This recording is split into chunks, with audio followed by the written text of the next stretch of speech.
organic, unpredictable, unknown, lovely, beautiful, a sense of fulfillment.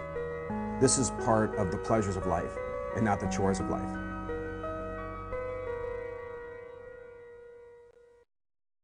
Coming up on Daily Iowan TV. Are rapists expelled? Can we plaster their pictures and their names all over campus? The conversation continues. UI President Sally Mason and students discuss the recent array of sexual assaults on campus, the dialogue, and their message coming up. And pick up your dancing shoes. It's time to dance, and some UI students are doing just that to travel across the region. Their story is next. We're talking senior finales in Carver, Malsan Basabi's flu, and a conversation with ESPN.com's Andy Katz in sports. All that and more coming up. Daily Iowan TV starts now.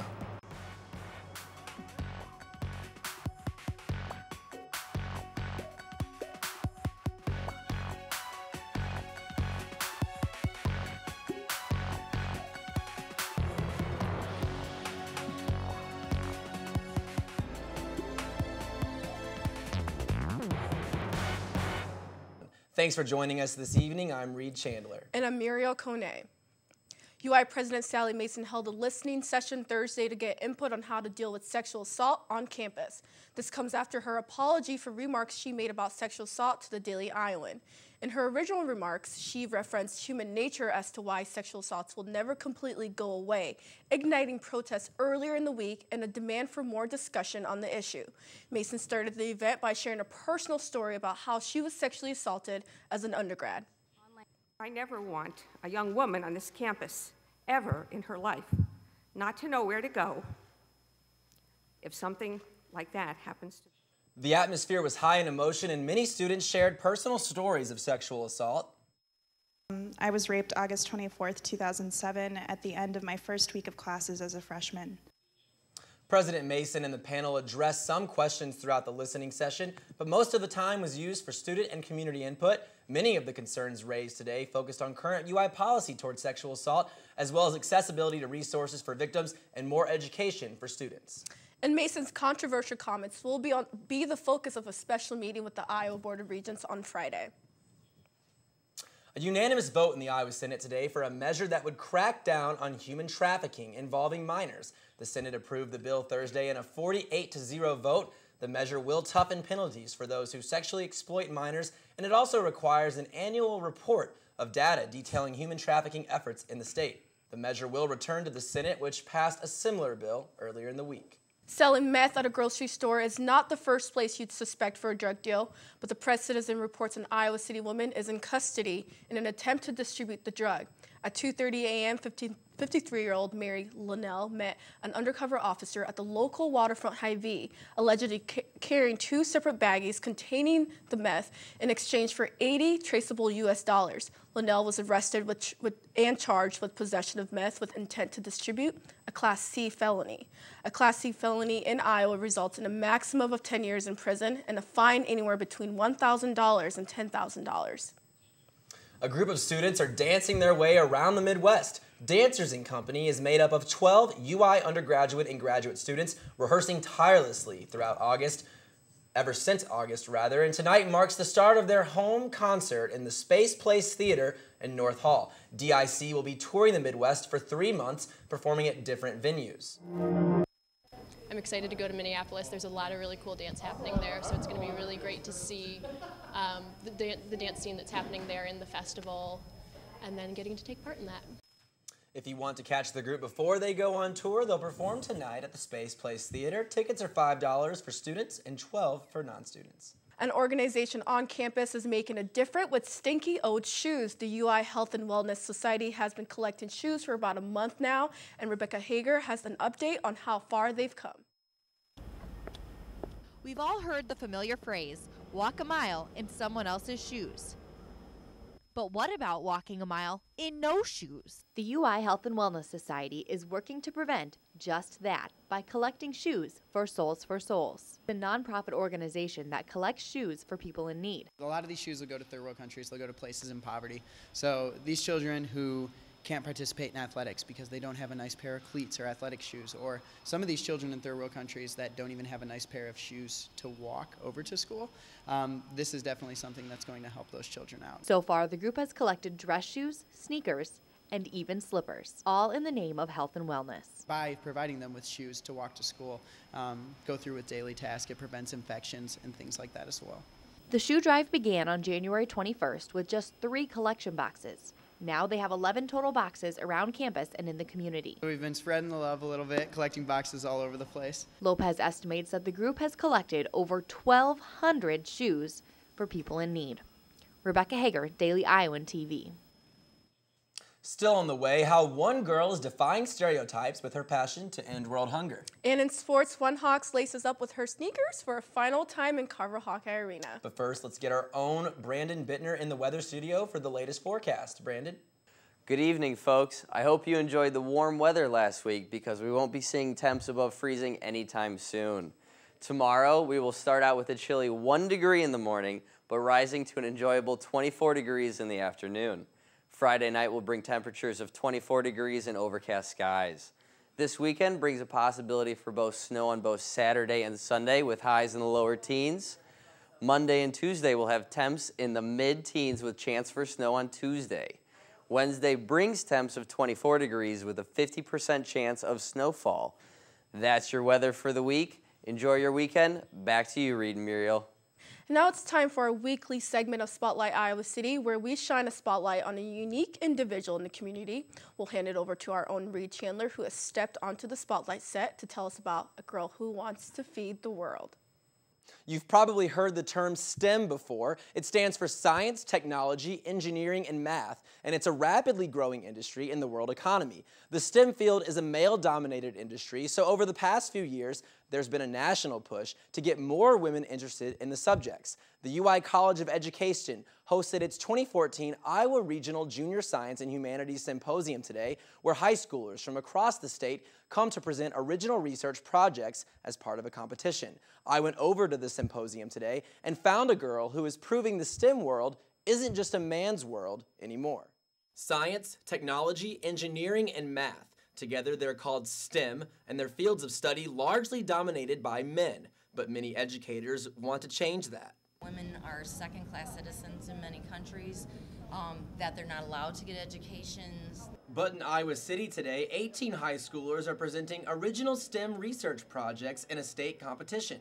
Laura Schneider is one of those finalists, and she's not the only girl in the room. I feel like that stereotype is starting to dissipate. I mean, there is 3 guys presenting today, and the rest are all female, I believe. A total girl takeover at the STEM competition this year. For her project, Laura was inspired to help end world hunger. The biggest problem is actually the fact that we can't preserve the food. We can grow it, but we can't get it to the people who need it. So her project, Differentiation in Musa Paradisia Preservation, or in English, Preserving Bananas. It's trying to figure out a way for third world country people to keep fruit longer. Now Laura is presenting her research findings to a group of judges. That plastic wrapped around a crate of bananas, but with oxygen coming in from the top of the crate, preserves them longest. She hopes her research succeeds so she can help feed the world. And it's just a big deal in our family. We grow our own vegetables from a garden that will last us the entire year. And I want other people to have that experience. Whether or not she wins the competition this year, Laura is proving the STEM world is just as much a woman's world. The winner of the state competition will be announced tomorrow. We hope the judges go bananas over Laura's research. And now for what's happening beyond Iowa. From American Idol finalist to congressional candidate Clay Aiken, a former contestant on the reality TV show, is switching gears to run as a Democratic candidate for Congress in North Carolina. Aiken officially made his bid Thursday for the seat currently held by Republican Renee Elmers. U.S. Attorney General Eric Holder hospitalized today after complaining of faintness and shortness of breath. Holder is now resting at home after he was released from a Washington, D.C. hospital. Hawks in Bloomington to take on the Hoosiers tonight, Reed. Right, Muriel. And the big one in the Big Ten, I know our sports staff is ready for it. Taylor, Kevin, what do you have for us? Thanks, Reed. ESPN.com's senior writer and college basketball reporter Andy Katz join us in just a few minutes. And Iowa women's basketball senior Thierra Taylor talks about her final time suiting up in Carver Hawkeye Arena. But we'll start tonight's program with Iowa men's hoop senior forward Melsan Basabi. Alongside Miss Taylor Axelson, I'm Kevin Glick. Basabi's absence notable for the Sliding Hawks as of late. Daily Iowan TV Sports' Aaron Faust has the story on the missing piece of Iowa's now confusing Big Ten puzzle. For the first 25 games of the 2013-2014 season, forward Melson Basabe was a fixture of the Iowa men's starting lineup. He was there when Iowa knocked off 10th-ranked Michigan in the team's best win of the season, and followed up that season high with 16 points and 8 rebounds and a win on the road at Penn State. At this time, Iowa was sitting at 8-4 in the Big Ten Conference and primed to make a run at a Big Ten title for the first time in 35 years. And then Melson Basabe got sick. The senior, having his best season in an Iowa uniform, has missed Iowa's last 2 losses at home to both Wisconsin and then on the road in the Twin Cities to Minnesota. The 2 defeats leave Iowa in a similar position to where they were at the start of their conference season, fighting to stay in the top 25. With Basabe's status still up in the air, Fran McCaffrey and his team know they will have to pull things together if they plan to make a run in the Big Ten Conference Tournament, which is just in a couple of weeks. We got to get back to doing what we do. We're not defending the way we've previously been defending these past 2 games, and I think that's what it boils down to, are we going to defend or not. This time of year, you want to play. You want to play games. They don't want to practice anymore. It's the end of February. They're tired of looking at each other. Let's go play somebody else. Iowa will have plenty of other opportunities to win their 3 remaining conference games this week. Aaron Faust, Daily Iowan, TV Sports. For more on Iowa's recent struggles, we welcome host of ESPN News Katz Corner and ESPN.com senior writer Andy Katz. And Andy, Roy Devin Marble, is he a legit Big Ten Player of the Year candidate if the Hawks continue to struggle? The loss to Minnesota doesn't help them. I think right now you can make an argument. If you can't settle on Gary Harris or someone like that, you know who's coming on strong right now that's going to have a legit shot to win it is Petway. Obviously, Andy, the Big Ten's such a tough conference to judge. Ohio State bounces back after a rough January. Michigan State's struggling. So how do you see the Big Ten tournament shaking out? I mean, Iowa's more than capable of winning the Big Ten tournament. Michigan obviously is playing very well, but, Wisconsin might be my favorite to win the Big Ten tournament because of their ability to not get rattled. Even when they get down, they were down again, Wednesday night, Indiana, and they just try to find a way. Andy, we'll get you out here on this. What's the best case scenario for the Hawks come March? They have the potential to get to the Elite Eight, but I'm going to say Sweet 16, based on the fact that, for whatever reason, they haven't strung together, significant wins in a row. Thanks so much, Andy. We're going to switch gears from the men's game to the women's, where we focus tonight on senior guard Thera Taylor. Great piece in the Daily Iowan by Matt Cable on the grandma of Bluter's Bunch. Pick that up if you haven't gotten it already. It's really great. Taylor with a message for the fans before her final home game. For all their support, for believing in me sometimes when I didn't really believe in myself. After every game, when I was injured, fans would approach me all the time, telling me things that, frankly, I needed to hear. So I really appreciated all of it. Unfortunately, that is all the time we have on the program for this evening. Courtside in our weekly webisode, Matt Side on tap, coming up after the weekend. But for now, Reed, Mariel, back to you at the desk. That's all we have for you tonight, but be sure to catch Friday's edition of the Daily Iowan. A high-profile NCAA lawyer who has worked closely with potential draft picks visits. And a certain age group may be more at risk for theft. Find out tomorrow. Thanks for tuning in this evening. We'll be back at the same time on Sunday, or you can catch us anytime online at dailyiowan.com. Have a great night.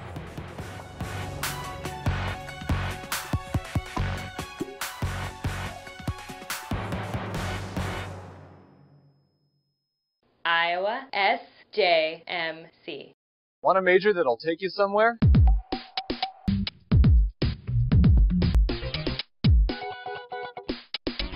I joined, and now I make videos for the university.